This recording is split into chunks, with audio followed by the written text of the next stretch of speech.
DDR 부동산 연구원의 서영창입니다. 이번 시간에는 농업진흥지역의 투자가치 및 유의사항을 설명하도록 하겠습니다. 농업진흥지역은 농업인이 농업용도 시설로만 이용할 수 있는 곳입니다. 농업진흥지역은 도시인, 즉 일반인은 개발이 안 되는 것이죠. 그런데 대도시 외곽 주로 수도권에는 택지 개발을 할 공간이 없기 때문에 해제를 해주고 있거든요. 농업진흥지역을. 자, 엄청난 비용을 들여서 만든 경지정리된 우량농지, 즉 농업진흥지역을 해제할 수밖에 없죠. 그런데 농업진흥지역에서 해제되면 농지 전용이 훨씬 쉬워지므로 토지의 가치가 상승하기 때문에 많은 사람들이 예정지역, 그러니까 농업진흥지역 해제 예정되는 곳에 투자를 하는 거죠. 그러나 농업진흥지역에서 해제된다고 해도 곧바로 일반주택을 지을 수 있는 것이 아니라 경지정리된 우량농지는 허가권자인 지자체 장한테 전용에 대한 계량권이 있습니다. 그래서 이 함정을 꼭 생각하시기 바라고요. 그리고 수도권에서 경지정리된 우량농지는 농업진흥이 해제돼도 일반주택이 허용 안 될 수 있습니다. 자, 그림을 보시면 농업진흥지역은 농업진흥구역과 농업보호구역으로 나누죠. 그리고 농업진흥지역이 아닌 농지도 있습니다. 그걸 우리는 일반농지라고 합니다. 일반농지는 뭐 어려운 게 아니니까 빼고요.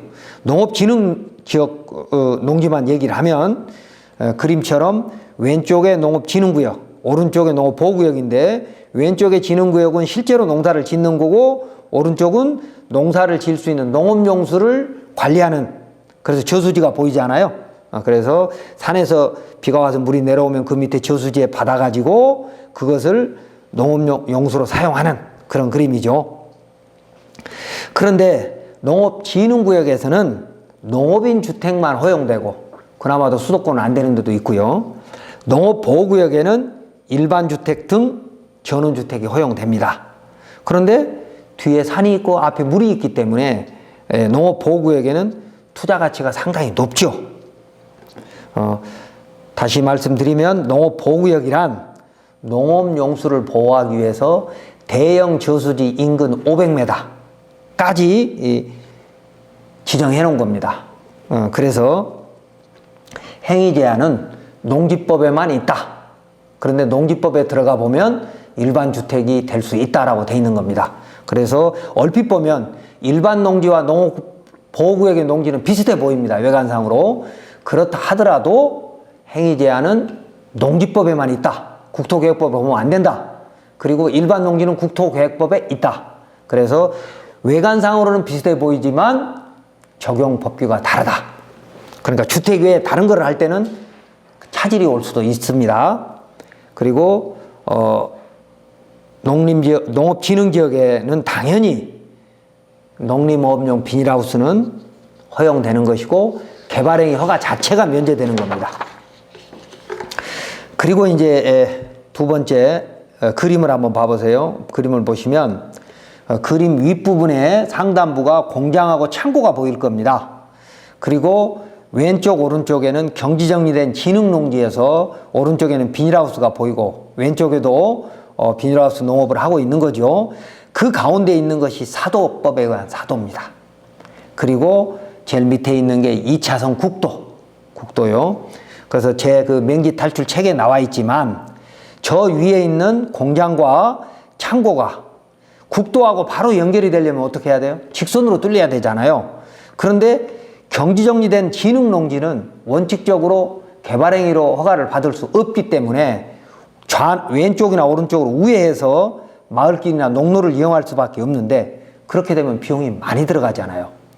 그래서 사도법의 사도로 직선으로 뚫어서 이용을 할 수 있는 것이 농업진흥지역의 장점 중에 하나입니다. 그런데 이럴 때는 사도법의 사도는 일반 개발행위 도로보다 조금 더 비용과 인허가 절차가 복잡하니까 대비해 봐야 되겠죠. 멀리 우회하더라도 마을 안길 농로로 가는 것이 부동산 가치를 높일 수 있을지, 아니면 내가 사독보부 도로를 뭐 6m, 8m 제대로 만들어서 기부하고 같이 쓰더라도 그렇게 하는 것이 공장 창고의 가치가 높아질지에 대한 판단은 직접 해보실 일이고요. 그 다음에 이제 농지법에 의한 농업진흥지역 행위제한, 농지법 32조에 있습니다. 이거에 대해서는 상당히 복잡한데 제가 줄여서 몇 가지만 설명드리도록 하겠습니다. 농지의 가치는 다음 기회에 자세히 설명하기로 하고, 이곳에서 간단히 설명을 해보면 국토계획법과 조례의 허용 용도에 따라 농지 가치가 달라지죠. 그런데 농업진흥지역은 농지법만 본다. 자, 그래서 개발행위허가 또 기반시설에 따라서 가치가 달라질 수 있고, 그리고 농지법 37조 1항에 가보면 시설별 허용 면적이 있습니다. 그래서 그런 거에 따라 가치가 달라지는데, 자, 표를 한번 보시면 농지 전용 허용 면적 종류 그래가지고 농업진흥지역은 진흥구역과 보호구역이라고 있다. 그러면 시행령 29조와 시행령 30조의 행위규제가 있다는 얘기고요. 그 다음에 농어촌 정비법에 의해서 관광농원이나 주말농원은 보호구역, 진흥구역은 안 되지만 보호구역에는 허용이 되는 거고, 면적도 2만 제곱미터, 3천 제곱미터 미만으로 허용이 된다. 그리고 일반 농지에는 3만 제곱미터까지 관광농원이 허용된다. 그리고 농업진흥지역에는 사도법의 사도는 설치가 가능하다. 그리고 농업생산, 농지개량 이런, 그러니까 농업소득을 높일 수 있는 것은 다 된다. 그리고 태양광 발전도 10,000제곱미터까지는 허용된다. 그래서 원칙적으로 10,000제곱미터 이상과 초과와 이하는 구분이 되어지는데, 농업진흥구역에서 설치할 수 있는 시설, 도시계획시설, 마을정비구역, 자연공업법 시설 이런 것들은 다른 법령에 없다면 면적을 초과해서 쓸 수도 있다. 농지 전용은 임야에 비해서 허용 용도가 훨씬 넓고 경사도, 인목 축척 등의 규제가 없으므로 인허가가 편리한 것이죠. 훨씬 용이한 것이죠. 그래서 농업진흥지역이라 하더라도 이런 투자 가치가 있으니까 필요한 신분은 원칙적으로 투자 안 해야 되지만, 농림지역이고 농업진흥지역은 일반인은 투자 안 해야 되지만 이미 갖고 계시거나 아니면 꼭 거기다 해야 되는 상황이면 이런 가치가 있다라고 보시고, 그 다음에 두 번째는 투자시 유의사항은 여러 가지가 많지만 몇 가지만 정리하면, 국토계획법 76조 5항 3호에 보면 농림지역 중 농업진흥지역은 농지법에 따른다 이렇게 되어 있습니다. 그러니까 토지연계 확인서에 농림지역이라고 나오고 그 밑에 농업진흥지역이라고 나오면 국토계획법이나 지자체 조례를 보시면 안 된다는 겁니다. 그래서 농지법에 대한 설명은 제가 추후에 다시 한번 또 하겠습니다. 농업진흥지역에서 허용되는 건축물의 종류는 농지법 32조에 따른다 라고 생각하시고, 또한 국토계획법에 의한 관리지역의 농지가 국토계획법을 적용을 받아서 전용될 수 있지만, 만약에 관리지역의 농지가 농업진흥지역으로 지정되면 그것도 관리지역이 아니고 농업지역이 돼버립니다. 그래서 국토계획법 42조 2항에 의해서 가치가 떨어지는 것이기 때문에, 만약에 토지용계획 확인서에 국토계획법 용도지역은 관리지역, 생산관리 뭐 이렇게 돼 있는데 그 밑에 농업진흥지역이라고 나온다면 행위제한이 농지법 적용을 받는다는 겁니다. 그래서 원칙적으로 일반 개발이 안 된다라는 생각을 하시고, 농업진흥지역이 해제돼도 모두 투자 가치가 있는 것은 아닙니다.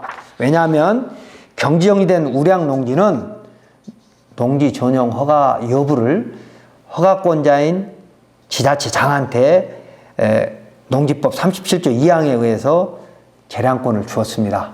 그래서 허가가 안 될 수도 있다는 겁니다. 그 다음에 경지정리된 농지는 2,000제곱미터 600평 이하는 분할 안 됩니다. 이상만 분할되는 겁니다.